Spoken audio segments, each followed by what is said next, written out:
Dear viewers, welcome to the geopolitical show, The Chessboard, যেখানে আমরা বিভিন্ন ভূরাজনৈতিক ঘটনা কিংবা জিওপলিটিক্যাল ফিনোমেনা আপনাদের সামনে সিস্টেম্যাটিকভাবে পেশ করার চেষ্টা করি। আমি আপনাদেরই হোস্ট ফারহান ইন্তিশার খালেদ। মূলত বাংলাদেশ এবং বিশ্ব রাজনীতিতে ঠিক কী ঘটে যাচ্ছে, ভূরাজনৈতিকভাবে কোথায় কী ঘটছে, কেন ঘটছে, কত দিন ধরে ঘটছে এবং ঠিক কী কারণে ঘটছে, এই সকল বিষয়াবলী আপনাদের কাছে সিস্টেম্যাটিকভাবে পেশ করা এবং এক্সপার্ট ভ্যালিডেটেড কিছু ডিসকাশনস আপনাদের কাছে উপস্থাপন করার জন্যই মূলত আমাদের শোটি গড়ে তোলা হয়েছে। আশা করি প্রত্যেকটা এপিসোড থেকে আপনারা সকলেই কিছু না কিছু শিখে যেতে পারবেন। আমাদের আজকের টপিক পাকিস্তান, সৌদি আরব এবং তুরস্ক, এই তিনটি দেশের মধ্যে কি কোনো ধরনের একটি জোট নিয়ে তারা আগাচ্ছে, এটি আমরা আপনাদের সামনে তুলে ধরার চেষ্টা করব এবং একই সাথে কোনো একটি ইসলামিক নেটো এমন কোনো ম্যানিফেস্টেশন আমরা দেখতে পাবো নাকি অদূর ভবিষ্যতে। আশা করি আপনাদের সকলেরই ভালো লাগবে, খুবই ইম্পর্ট্যান্ট একটা ডিসকাশন হবে। তবে মূল বক্তব্য কিংবা আলোচনা যাওয়ার আগে এই ব্যাপারে ছোট্ট একটা ভিডিও দেখে আসি।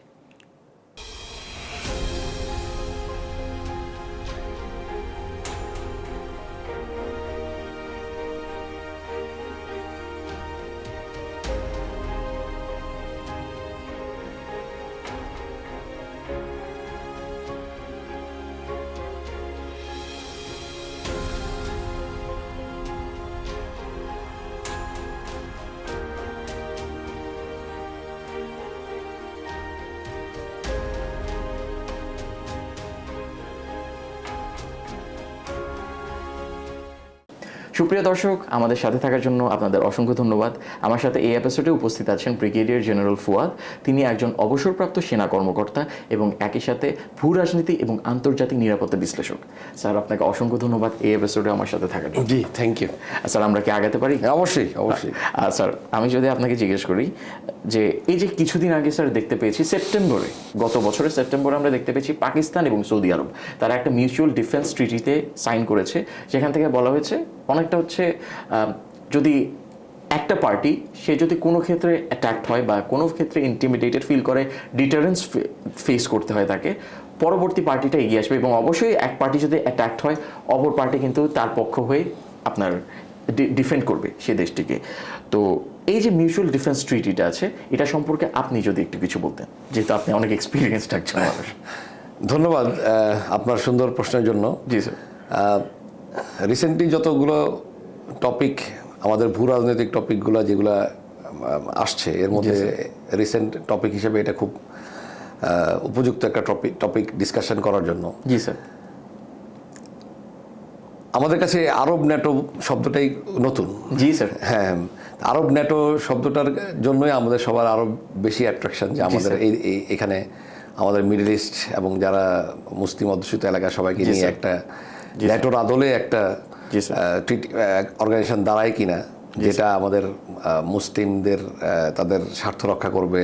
বিভিন্ন যেই মুসলিম যে রাষ্ট্রগুলো আছে তাদের যেই ডিফেন্স বা তাদের যেই অ্যান্টি টেরোরিজম যে অ্যাক্টিভিটিসগুলো সেগুলোকে তারা এই অর্গানাইজেশন দেখভাল করবে। এটাকে বেস করে আসলে মেইনলি এই অর্গানাইজেশনটা তৈরি হয়েছে। এখন এটা ব্যাপারে ওইভাবে এস্টাবলিশড হয়ে আসে নাই। গত এক বছর এই সেপ্টেম্বরে কথাবার্তা হয়েছে, আলাপ আলোচনা চলছে। জি স্যার। বাট সৌদি আরব আর পাকিস্তানের মধ্যে ডিলটা হয়ে গেছে। আচ্ছা, সেটার মধ্যে ন্যাটোর আর্টিকেল 5-এর মতো একটা ডিল হয়েছে যে যদি কোনো রাষ্ট্র আক্রান্ত হয় তাহলে অপর রাষ্ট্র তাকে ডিফেন্ড করবে অ্যাজ ইফ সেও আক্রান্ত হিসাবে। তো ওই আদলে আমরা দেখতে পাচ্ছি যে আরও এটার মধ্যে বিভিন্ন রাষ্ট্র ইনক্লুশন করার চেষ্টা করছে। এর মধ্যে টার্কি একটা বড় প্লেয়ার হিসেবে সেটাতে ইনক্লুড হওয়ার জন্য আগ্রহ প্রকাশ করেছে। ইনফ্যাক্ট এই আলোচনাটা আরব ট্রিটি, আরব ন্যাটো বা আমরা যেটাকে মেসা বলছি, সেটার আলোচনা শুরু হয়েছিল গত বছর যখন কাতারে ইসরায়েল সরাসরি অ্যাটাক করে। জি স্যার। হামাসের নেতৃবৃন্দ যখন একটা মিটিংয়ে ছিল তখন যে অ্যাটাকটা করেছে, তার পরবর্তীতেই কাতারের ইনিশিয়েটিভে সে সবাইকে নিয়ে বসে এরকম একটা অর্গানাইজেশন করার চিন্তা করেছিল, যেখানে মিশর সবচেয়ে বড় দেশ হিসাবে, মানে শূন্য সংখ্যার দিক থেকে সবচেয়ে বড় দেশ হিসাবে সে এখানে বড় রোল প্লে করবে, এই প্লেজও সে করেছিল। জি স্যার। এর মধ্যে বাহরাইন, ওমান, জি, স্যার। আশেপাশে আরো রাষ্ট্র তারাও আগ্রহ প্রকাশ করেছিল, মানে ওরা মিলিয়ে এরকম একটা অর্গান করার জন্য। জি স্যার। তো সেই ডিসকাশনটা চলতে চলতে আমরা দেখলাম যে সৌদি আরব পাকিস্তানের সাথে ডিফেন্স অ্যালায়েন্সটা করে ফেলেছে, যাতে তার একটা ওই দেশে আগে যেই সবসময় আমরা জানি যে অনেকদিন ধরেই সৌদি আরব আর পাকিস্তানের মধ্যে একটা ডিফেন্স ট্রিটি এরকম আছে। জি স্যার। এবং সৌদি আরব কিন্তু পাকিস্তান থেকে ডিফেন্স হার্ডওয়্যার কিন্তু প্রকিউর করে এবং ইনফ্যাক্ট ওদের দেশে অনেক মক্কা মদিনা বা আরো যেসব স্ট্র্যাটেজিক যেসব জায়গা আছে ওটার প্রোটেকশনের জন্য কিন্তু পাকিস্তানি সোলজাররাই। তো যার কারণে ওদের সাথে একটা অন্যরকম একটা সম্পর্ক রয়েই গেছে। 1979 সালে যখন ইরানের শিয়ারা যখন মক্কা কাবা শরীফ যখন দখল করে ফেলেছিল, ওইটা রেস্কিউ কিন্তু পাকিস্তান কমান্ডোরাই করেছিল। তো যার কারণে ওদের মধ্যে ঐতিহাসিকভাবে একটা রিলেশন রয়েই গেছে।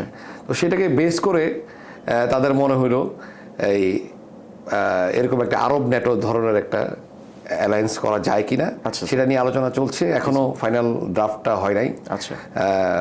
যার ফিন্যান্স তারপরে আর্মামেন্টস এগুলো নিয়ে আলোচনা চলছে। জি স্যার। আর কাকে কাকে ইনক্লুড করলে ভালো হয়, বাট মজার ব্যাপার হলো এইটাও ট্রাম্প ব্যাকড। আচ্ছা, ওকে। তো স্যার এই যে তুরস্ক যে জয়েন করার মতো তাদের ইন্টারেস্টটা দেখেছি, এটা কিন্তু একটা গুঞ্জনের মতোই শোনা যাচ্ছে। এবং এখানে এই জানুয়ারি মাসে আমরা শুনতে পেয়েছি যে তুরস্ক তার ইন্টারেস্ট এক্সিবিট করছে, যে তারা চেষ্টা করছে এখানে জয়েন করবে। তো আবার অনেকেই আপনার যারা হচ্ছে ডিপ্লোম্যাটিক সার্কেলের বাইরে কিংবা স্ট্র্যাটেজিক স্টাডিজের বাইরে, তাদের মধ্যে ম্যাসের মধ্যে একটা পারসেপশন কাজ করছে হয়তো তুরস্ক নেটো থেকে সরে আসতে পারে। এটা কি সত্য? কারণ বিভিন্ন অ্যানালিসিস কিন্তু বলছে যে তার ডিফেন্স পোর্টফোলিও কিংবা তার হচ্ছে তার যে প্রেজেন্স আছে, এক্সপোজারটাকে তুরস্ক একটু এক্সপ্যান্ড করার চেষ্টা করছে। আপনি স্যার এটাকে কিভাবে দেখছেন, যে তুরস্ক এটাকে যদি কনসিডার করে থাকে সেটা কেন করছে? হ্যাঁ, খুব ভালো প্রশ্ন। তুরস্কর এই রোলটা সে ন্যাটোতে আছে, ন্যাটোর একটা বড় অংশ।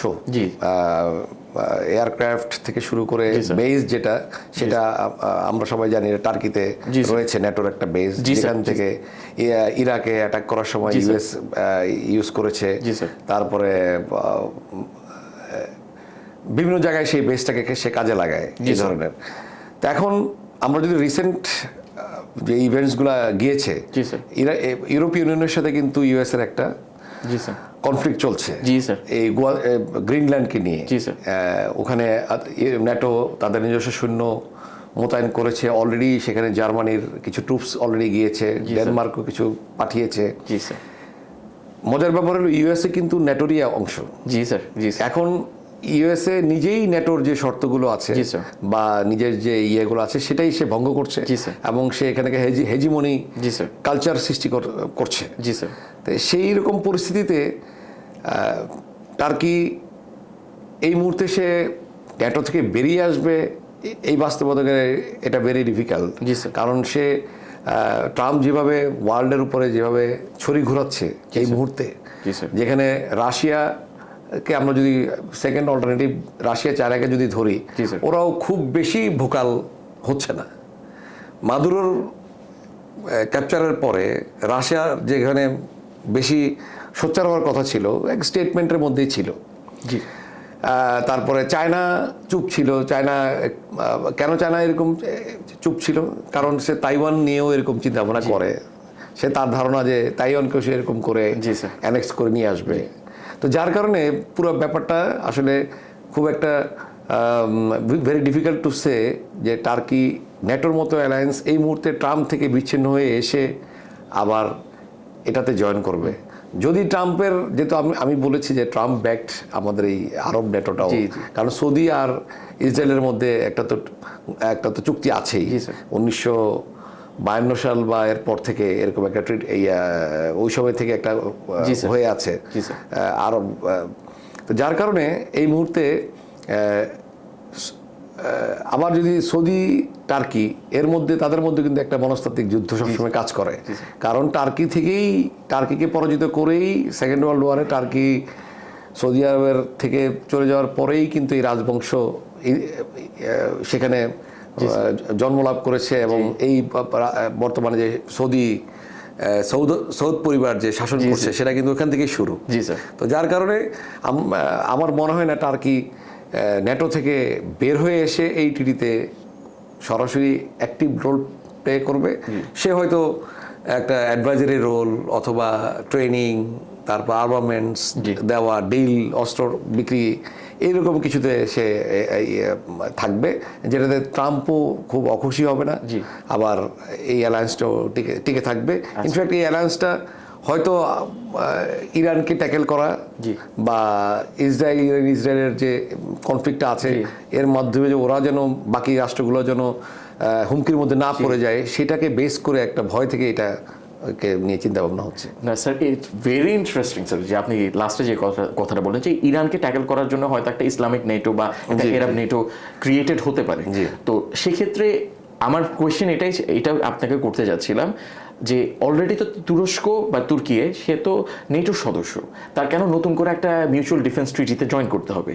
তো তাহলে আমরা তো এইভাবেই দেখতে পারি যে হয়তো একটা মুসলিম অ্যালায়েন্স বা কোয়ালিশন, ডিফেন্স লেড কোয়ালিশন আপনার ম্যাটেরিয়ালাইজ করার জন্যই হয়তো তুরস্ক এটাকে কনসিডার করে থাকতে পারছে। যে আপনি যেহেতু এখানে বললেন যে ইউএস ব্যাকড, তাহলে হয়তো এই মুসলিম লেড কোয়ালিশনটা in a sense in principle anti Iran হতে পারে, এমন পসিবিলিটি আছে নাকি স্যার? হ্যাঁ, এটা তো বেসিক্যালি এন্টি ইরানি। আচ্ছা, এই অ্যালায়েন্সটা এন্টি ইরানি হবে। আচ্ছা, এন্টি ইরানি হবে, আবার এন্টি ইসরায়েলও হতে পারে। আচ্ছা স্যার, তাহলে এটা হলো সেকেন্ড অপশন। জি জি, আচ্ছা, যদি তার একটু অটোনোমাস, হ্যাঁ অটোনোমাস হয়, কারণ ইসরায়েল তো কাতারে অ্যাটাকটা করেছে, সেটা তো যার কারণে কাতারের মতো যে ছোট ছোট রাষ্ট্রগুলো আছে ওরা তো ভয় থাকবে। তো সাধারণত যদি অ্যালায়েন্স করে থাকে তাহলে সে নিজেকে একটু প্রোটেক্টেড মনে করবে। আচ্ছা, এটা সেকেন্ড অপশন, বাট বেসিক্যালি এটা ইরানের এগেনস্টে যেন একটা সুন্নি বেসড একটা অ্যালায়েন্স। স্যার যদি আপনাকে মানে একটা অ্যাডিশনাল কোয়েশ্চেন করি, যদি সেকেন্ড অপশনটাকে অ্যাপ্রোচ করা হয় তাহলে ওই কোয়ালিশন বা মানে মুসলিম নেটো বা আরব নেটো যেটাই আমরা বলি, ওই কোয়ালিশনে কি ইরান থাকতে পারে যদি এটা অ্যান্টি ইসরায়েল একটা কোয়ালিশন হয়? ইরানকে, মজার ব্যাপারে ইরানকে আহ্বানই করা হয়নি। ওকে, বাট কাতারের ইনসিডেন্টের পরে ইরানও ছিল, সেই সময় ইরান ছিল। জি জি জি স্যার, যে আমরা সবাই মিলে একটা ইয়ে করি, বাট এবার দেখা যাচ্ছে এই আরব মানে যে আরব নেটো সেটার মধ্যে ইরান ওইভাবে অ্যাক্টিভ না, বা ইরানকে ওইভাবে আহ্বান করা হয় নাই।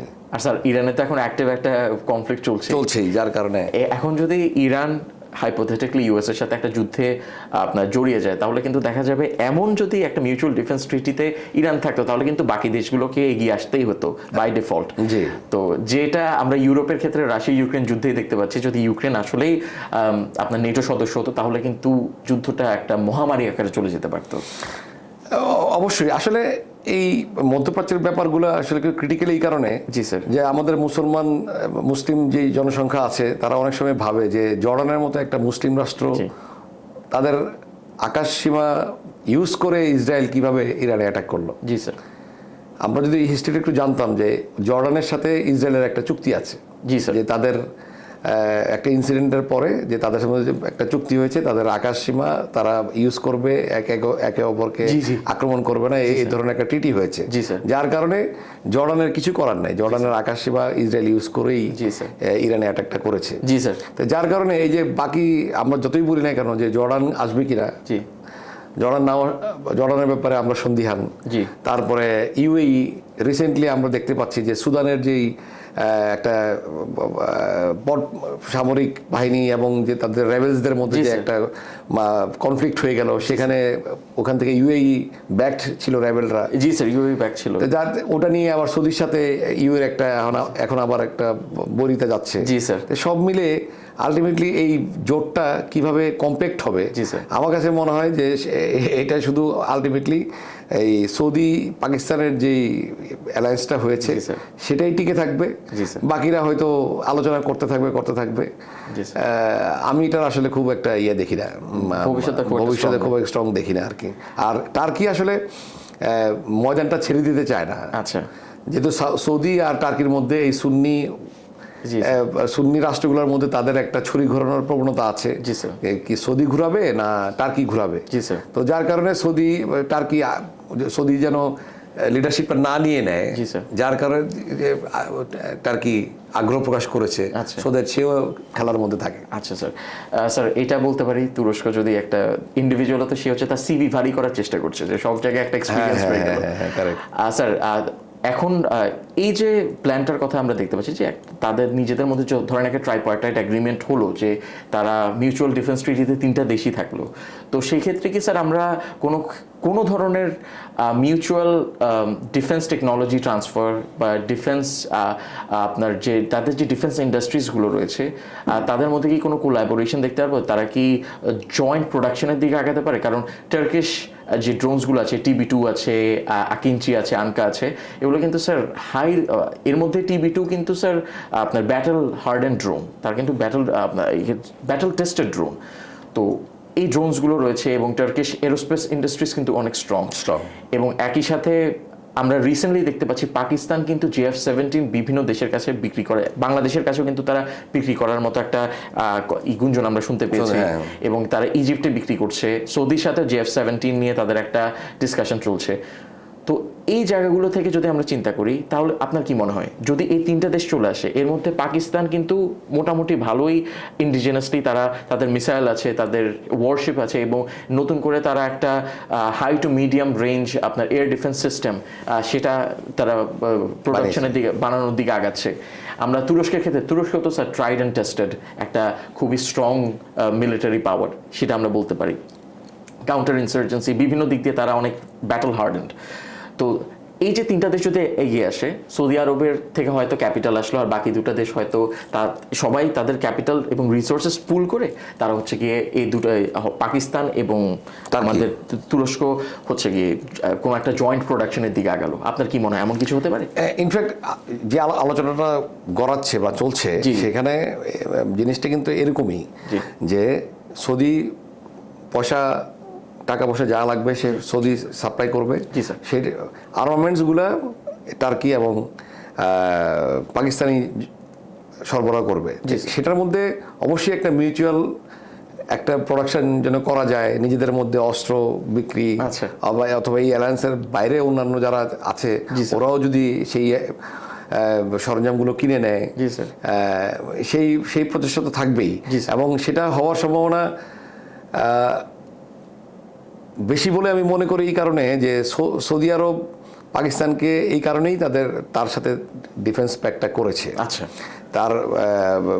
তার যেহেতু একটা প্রফেশনাল মিলিটারি আছে, সৌদির মিলিটারি অলরেডি ইয়েমেনে ব্যর্থ হয়েছে, তারপরে আরো কয়েক জায়গায় সৌদি মিলিটারি টেস্টেড না, প্রফেশনাল না, যার কারণে তারা কিছু ক্রাইসিস মুহূর্তেই পাকিস্তানি মিলিটারি উপর ডিপেন্ড করে। এখন এখানে দেখার কথা যে টার্কিশ আর্মামেন্টসগুলা সৌদি আবার অ্যাকসেপ্ট করে কিনা। তো এই ব্যাপারে আলোচনা চলছে যে টার্কি কিভাবে এইটার মধ্যে থাকতে পারে। টার্কি অফার করবে ড্রোন, আরও লেটেস্ট টেকনোলজি, যেটা অলরেডি আসলে আমি যেহেতু শুরুতেই বলেছিলাম US ব্যাকড, এদের মধ্যে আমরা যদি একটু ডিপে যাই, আমরা দেখতে পারবো যে পাকিস্তানের যে সেনাবাহিনী প্রধান অলরেডি সে ফিল্ড মার্শাল র্যাঙ্কে উপস্থিত, ট্রাম্পের সাথে অলরেডি সে 2বার তার আমন্ত্রণে হোয়াইট হাউসে গিয়ে স্পেশাল গেস্ট হিসেবে দেখা করে এসেছে। এই রেয়ার আর্থ না স্যার, দেখি আসলে একটা বক্সে করে, ছোট একটা বক্সে নিয়ে গিয়েছিল, তাদের রেয়ার আর্থ মিনারেলস আছে। আচ্ছা, এবং এটা গিফট করে আসছে। তো সেই জেনারেল ওসিম, সে ট্রাম্পেরই কত পেট, সে সৌদির সাথে ডিফেন্স প্যাক্ট করবে। তো এর মধ্যে ট্রাম্পকে বাদ দিয়ে এটা তো বিশ্বাস করা আসলে ঠিক হয় না। এরদোগান অনেক বড় বড় কথা সবসময় বলে আসছে, এটা করেছে, বাট আমরা কি সত্যি গাজা অথবা ইরানের যে উপরে যে অত্যাচারগুলো চলেছে, তখন তো তাকে আসলে আমরা অন্য কোনো ভূমিকা দেখিনি। তাদের মধ্যকার কিন্তু তখনও কিন্তু স্যার তাদের যে ট্রেড আছে, ট্রেড কিন্তু চলছিল, খুবই স্ট্রং চলছে, যার কারণে তাদের ভূমিকাটা কি হবে, মানে টার্কিশ আর্মামেন্টস নিয়ে ওটাকে ইউজ করার ব্যাপারে এটা নিয়ে আসলে একটু ভাবার ব্যাপার, এবং আর একটু সময় দিতে হবে ব্যাপারটার জন্য। আচ্ছা sir, thank you so much. এখন যেহেতু পশ্চিমা বিশ্বের কথা বারবার ওঠানো, মানে আমরা নিজেরাই ডিসকাশনের মধ্যে নিয়ে আসছি, তো সেক্ষেত্রে আপনাকে যদি জিজ্ঞেস করি যে পশ্চিমা বিশ্ব এই মিলিটারি মিউচুয়াল ডিফেন্স ট্রিটিটাকে কিভাবে দেখছে? যে তার হয়তো আমরা শুনে আসছি যে হয়তো ট্যাসিটলি এখানে ইউএস ইনফ্লুয়েন্স থাকতে পারে, তাদের হাত থাকতে পারে, কিন্তু ওয়েস্টার্ন বিশ্ব যে পশ্চিমা বিশ্ব অ্যাজ আ হোল তারা কিভাবে এই প্যাকটাকে দেখছে? এই প্যাকটা নিয়ে আসলে রিয়াকশনসগুলো পশ্চিমা বিশ্ব থেকে এখনো ওইভাবে তারা করে নাই, কারণ তারা নিজেদের এই ইনার কনফ্লিক্ট নিয়ে একটু ব্যস্ত, গ্রিনল্যান্ড নিয়ে ব্যস্ত, ট্রাম্পকে বিভিন্ন কমেন্টস নিয়ে ব্যস্ত, ট্রাম্পকে কীভাবে সামলাবে, শুল্ক, পাল্টা শুল্ক, এগুলো নিয়ে ওরা ব্যস্ত আছে। এই প্যাকটা নিয়ে বেশি এক্সপ্রেশন দিয়েছে ইন্ডিয়া, পাশ্চাত্য থেকে বেশি এক্সপ্রেশন দিয়েছে, কারণ সে তো আঞ্চলিক শক্তি, পাকিস্তান তার সাথে সবসময় সেই ঐতিহাসিক বৈরিতা, সে এখন সৌদি আরবের মতো একটা কান্ট্রির সাথে একটা প্যাক্টে চলে যাওয়া, তাদের অস্ত্র ব্যবহার করা, even to some extent nuclear weapon, সব মিলিয়ে ইন্ডিয়া এই বিষয়টা নিয়ে খুব বেশি চিন্তা করছে। যদিও সৌদি আরবের সাথে প্যাক নিয়ে আলোচনায় দেখা যায় যে সৌদি আরব আসলে একা একা কোনো সময় ইন্ডিয়াতে অ্যাটাক করার কোনো কারণও নাই, ওখানে কোনো কিছু করার নাই, বাট তাদের বড় ইয়াটা হচ্ছে যে পাকিস্তান একটা বড় সাপোর্ট পেয়ে গেল, ওটা নিয়ে ইন্ডিয়া বদার্ড একটু। আর ওয়েস্টার্ন অ্যালাইজ যারা আছে, আমি তো বললামই যে ইউএসএ একটা সম্মতি আছে এই প্যাকটা যদি হয়, আর ইনফ্যাক্ট তাদের প্যাক্ট হওয়ার মধ্যে বেশি সম্মতি আমার কাছে কেন জানি মনে হয় অস্ত্র বিক্রি করা। ওটার কারণে সে একটা প্যাক করলো, এখানে কিছু অস্ত্র দিল, এই দিল সেই দিল, বিশাল একটা কয়েক বিলিয়ন ডলার একটা ব্যবসা হবে। অন গ্রাউন্ডে কনফ্লিক্ট কি হবে না হবে সে আর ইসরায়েল বসেই তো সবগুলো সামলাবে, ওদেরকে তো আলটিমেটলি কিছুই হবে না, গেলে মাঝখান দিয়ে একটা মানে খুব রিয়েলিটি যদি বলি আর কি, ওটার জন্য আসলে তাদের ইয়ে করা। এবং পশ্চিমা মিডিয়া এই ব্যাপারে এখনো খুব বেশি রিয়াকশন এখনো দেয় নাই, এই কারণে যে তারা ধীরে চলনীতি দেখছে। জি স্যার, আমি যখন রিসার্চ করছিলাম এই ব্যাপারে, তখন আপনি যে ইন্ডিয়ার কথা বলেন, ইন্ডিয়ান মিডিয়া কিন্তু এই যে প্যাকটাবে ট্রিটিটা আছে এটাকে কিন্তু এইভাবেই দেখছে, এবং তারা খুব ডিসপ্যারেজিংভাবে বলছে যে পাকিস্তান এখন চেষ্টা করছে, যেহেতু তাদের অর্থনীতির অবস্থা একটু মন্দার দিকে আগাচ্ছে এবং মন্দার মধ্যে আটকে আছে, তো তারা তাদের যে এক্সটার্নাল লোনসগুলো আছে সেটাকে ব্যালেন্স আউট করার জন্য মূলত বিভিন্ন দেশের কাছে GF-17 বিক্রি করার জন্য আগাচ্ছে। এবং বিশেষ করে তাদের রিপোর্টার যখন দেখবেন খুবই ডিসপ্যারেজিংভাবে, খুবই ডেপ্রিকেটিংভাবে তারা প্রেজেন্ট করার চেষ্টা করে। এবং স্যার একদম শেষের দিকে চলে আসি, একদম শেষ কোয়েশ্চেন যদি আপনাকে করি, এমন কোনো ইসলামিক কিংবা এরাব নেটো, যেই লেভেলের মতোই নেটোটা হোক না কেন, এটা কিন্তু একটা ইসলাম মানে মুসলিম কোয়ালিশনই হবে, মুসলিম ডিফেন্স কোয়ালিশন। তো যদি এমন কিছু হয়, বাংলাদেশের যে বর্তমান পরিস্থিতি, বাংলাদেশের যে রাজনৈতিক পরিচিতি কিংবা আমাদের যে আইডেন্টিটিটা আছে as a Muslim majority country, আমরা কি এমন কিছুতে জয়েন করার মতো কোনো সম্ভাবনা থাকবে নাকি? এটা খুব সুন্দর একটা প্রশ্ন এবং একটু জটিল প্রশ্ন, এই কারণে যে আমরা বিগত সময়ে আমরা যেই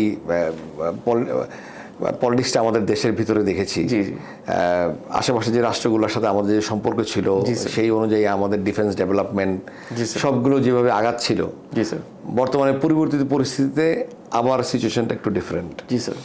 এই মুহূর্তে পাকিস্তান যেখানে একদমই খেলোয়াড় হিসেবে সাইড লাইনে বসা ছিল, সে এখন মাঝ মাঠের ফরওয়ার্ড। আমরা আলোচনা চলছে পাকিস্তান আমাদের কাছেও GF-17 বিক্রি করতে পারে, কথাবার্তা চলছে, আরো অনেক কিছু নিয়ে কথাবার্তা চলছে।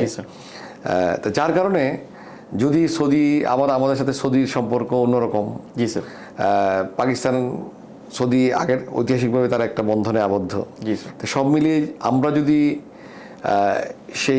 এই বর্তমান যেভাবে চলছে ভারতের সাথে আমাদের যে রিলেশনটা, ভারতের সাথে যদি পলিটিক্যাল গভর্নমেন্ট ক্ষমতায় আসার পরে যদি মিউচুয়ালি আস্তে আস্তে ধীরে ধীরে ইমপ্রুভ করে, যদি না করে তাহলে তো বাস্তবতাটা ওরকমই হবে যে এই ধরনের অ্যালায়েন্সের মধ্যে যদি তারা অফার করে আমাদেরকে, তাহলে আমাদেরকে অবশ্যই জয়েন করাটা ওই পরিস্থিতিতে ঠিক হবে। আবার যদি আমাদের পরিস্থিতি এমন হয় যে আমাদের পার্শ্ববর্তী রাষ্ট্রকে নিয়ে আমাদের চলতে হয়, তার সাথেও আমাদের একটা মিউচুয়াল রিলেশন রাখতে হবে, সব কিছু মিলিয়ে আমরা আবার ভারতের যদি তাকাই, সে আবার ইসরায়েলের সাথে একটা ডিফেন্স তার একটা ট্রিটি আছে। জি স্যার। তারা ড্রোন ইউজ করে, তারপরে আরো অনেক কিছু তারা হেল্প নেয়, ইন্টেলিজেন্স, তারপর অনেক কিছু তারা নেয়। তো জিনিসটা যেহেতু দুমুখী হয়ে যাচ্ছে, আমাদের তখন আসলে অপশন থাকবে না, মানে আমাদের পার্শ্ববর্তী রাষ্ট্রগুলোকে ট্যাকেল করার জন্য বা তাদের কাছে একটা নিজেকে ফর্মিডেবল ফোর্স হিসেবে তুলে ধরার জন্য আমাদের মনে হয় ওই রকম অ্যালায়েন্স থেকে যদি আমাদের প্রতি আহ্বান আসে, আমাদের তো আসলে অপশন থাকবে না তখন জয়েন করা ছাড়া। জি স্যার। এবং আমরা যদি চিন্তা করি স্যার, যেহেতু তুরস্কের খুবই প্রমিনেন্ট একটা আপনার ড্রোন ইন্ডাস্ট্রি রয়েছে এবং তাদের ক্যাপাবিলিটিস অনেক স্ট্রং, এবং বাংলাদেশ কিন্তু রিসেন্টলি চায়নার সাথে জি স্যার ট্রিটি করেছে। উইংলুং আপনার ক্লাসের হচ্ছে আনম্যান্ড এরিয়াল ভেহিকলসগুলো আপনার ইন্ডিজিনাসলি প্রডিউস করছে। টার্কির অনেক ড্রোনও আমাদের সেনাবাহিনী ইউজ করছে। জি স্যার। তো আমরা কিন্তু তখন সেই টেকনোলজিটা কিন্তু আমরা ট্রান্সফার করতে পারি। কিন্তু আমাদের জিওপলিটিক্যাল রিয়ালিটি কিন্তু সেজ সামথিং ডিফারেন্ট, কারণ সাথে আছে 3 দিক দিয়ে আমাদের ইন্ডিয়া। তো ইন্ডিয়ার যদি অবজেকশন থাকে, সেটা আমাদের অবশ্যই পরবর্তীতে দেখা যাবে আমাদের ডমিনেন্ট নেইবারের সাথে হয়তো একটা বৈরিতার দিকে আমরা এগিয়ে যাচ্ছে। তো এই জন্য আমাদের পলিটিক্যাল লিডারশিপ কিভাবে এই জিনিসটাকে দেখবে তার উপরে অনেক কিছু ডিপেন্ড করবে। জি স্যার। এই জন্য সেটাকে মানে পরিস্থিতির উপরে আমি ছেড়ে দিলাম। জি স্যার। সেটার উপর ডিপেন্ড করছে সবকিছু আর কি। এবং এটা যেহেতু একটা ডেভেলপিং প্রসেস, এই প্রসেসটা আরেকটু ডেভেলপ হলে স্যার আমি চাবো আপনি আবার আসেন এবং আপনার উইজডম আমাদের সাথে শেয়ার করেন। ইনশাআল্লাহ, অবশ্যই আমি অবশ্যই আসবো, এবং এই টপিক নিয়ে আরো অনেক কিছু সামনে অপেক্ষা করছে। জি স্যার। মজার আলোচনা হবে। জি স্যার, মজার আলোচনাই হবে, এবং আমি আশা করছি আমাদের দর্শকদেরও এমন মজার আলোচনাই পছন্দ, যেহেতু খুবই কিছু টপিক হয়তো আপনাদের কাছে একটু বোরিং লাগতে পারে, কিন্তু আমরা চেষ্টা করি যতটা ডাইজেস্টেবলভাবে আপনাদের কাছে ব্যাপারগুলো তুলে ধরা যায় এবং আপনাদের কাছে প্রেজেন্ট করা যায়। স্যার, আপনাকে অসংখ্য ধন্যবাদ আমার সাথে আসার জন্য। ইনশাল্লাহ আবারও আসবেন এবং এই ব্যাপারে আমাদেরকে আরেকটু এনলাইটেন করে যাবেন। আপনাকে অসংখ্য ধন্যবাদ আমাকে ইনভাইট করার জন্য। অবশ্যই sir, my pleasure. Thank you. তো সুপ্রিয় দর্শক, আপনাদের অসংখ্য ধন্যবাদ আমাদের সাথে থাকার জন্য। যদি আপনাদের আজকের টপিকটা ভালো লেগে থাকে এবং আপনাদের কাছে মনে হয় যে আমরা আপনাদের কাছে প্রেজেন্টেবল কিছু টপিকস এবং ডিসকাশনস প্রেজেন্ট করতে পারছি, তাহলে অবশ্যই আমাদের পেজে, ফেসবুক এবং ইউটিউবে লাইক এবং সাবস্ক্রাইব করবেন রেসপেক্টিভলি, এবং আমাদের ভিডিওগুলোতে কমেন্ট করে জানাবেন আপনাদের ভিডিওগুলো কেমন লাগছে এবং পরবর্তীতে কেমন ডিসকাশনস দেখতে চান। Until next time, thank you so much.